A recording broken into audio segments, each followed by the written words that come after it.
faz com mais frequência aparecer problemas estomacais aí, né? Óbvio, a gente fala de alimento não tão bom, né? Mas são diversos fatores aí que podem influenciar para que a pessoa tenha problemas estomacais, né? Então, assim, eu queria que você explicasse um pouquinho a origem das doenças estomacais, como que elas surgem normalmente. Então, vamos falar assim, vamos dividir em duas principais, que são as principais queixas dos pacientes, né? Que são as doenças dispépticas.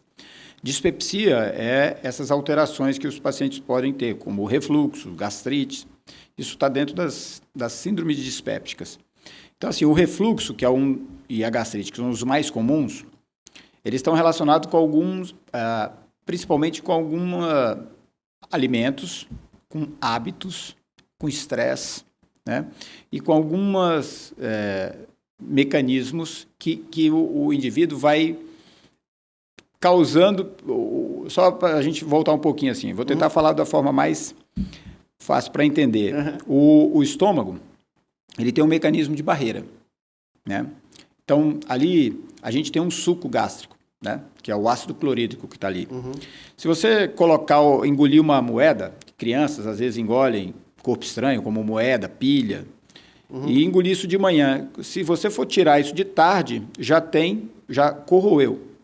É um ácido meio violento, né? Meio violento. Aí a pessoa pode falar assim, mas como não corrói o estômago da gente então, né? Só corrói a comida. É porque a gente tem uns mecanismos de barreira naquela mucosa, naquele tecido do estômago ali. Esse mecanismo, quando a gente vai afetando ele, cigarros, bebidas alcoólicas, má alimentação, estresse, medicamentos. A principal causa, uma das principais, é o uso de medicamentos. Até mais do que a má alimentação. A má alimentação é uma delas. Mas o uso de medicamentos principalmente os que é chamado de ANI, né, que é os anti-inflamatórios. Aspirina, diclofenaco. Muitos dos anti-inflamatórios quebra esse mecanismo de barreira ali da proteção do estômago. E aí começa as gastrites, começa o refluxo. É óbvio que existem outras causas, né? Mas, assim, o principal são essas. Então, assim, cigarro, bebida alcoólica, má alimentação, estresse, principalmente o estresse, porque o estresse tem uma particularidade que quando você aumenta o estresse tem a ver com aquele hormônio do cortisol, né? E quando o cortisol aumenta, você aumenta a produção do ácido clorídrico. Então, você fica com mais ácido. Tanto é que tem pessoas que, por exemplo, quando você fala uma notícia, né, o fulano morreu, não sei o quê, às vezes tem pessoas até que vomita. Sim. Né? Isso é um quadro comum, né? Então. As pessoas pensam que não, né? Mas... Aquilo é o excesso de cortisol e aumenta a produção do ácido clorídrico e causa aquela sensação no paciente, né? De um desconforto. A pessoa, quando fica nervosa, dá logo um frio na barriga, né? Então, isso está relacionado a esse mecanismo de cortisol, ácido clorídrico na parte gástrica, né? Tem relação isso daí. Então, a gastro está muito relacionada a essa questão de estresse, de ansiedade, de má alimentação. O refluxo, que é a outra causa que tem muito no paciente da gastro, né, da cirurgia do digestivo, existem outros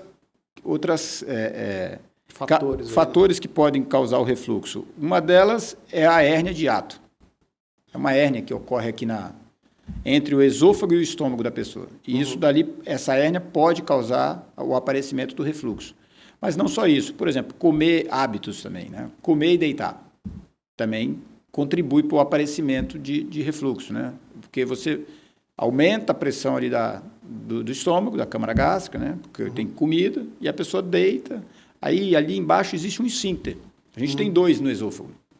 Tem um aqui em cima e um embaixo. E aí o de baixo, na hora que ele está sob pressão, ele pode deixar passar o ácido. Porque o ácido ele é líquido, né? Então ele pode passar ali. Às vezes a comida trava.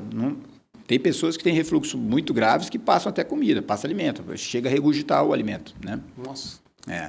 Aí, em alguns casos desses, tem cirurgia para isso. Que é no caso, é a cirurgia da hérnia de hiato, né? É a cirurgia da hérnia de hiato, chamada de fundoplicatura, né? É uma cirurgia feita há muitos anos já. Mas, assim, tem bons resultados, mas também pode não ter tão bons resultados assim, porque aquilo tem a ver com a idade, tem a ver com o tamanho da hérnia, né? Entendi.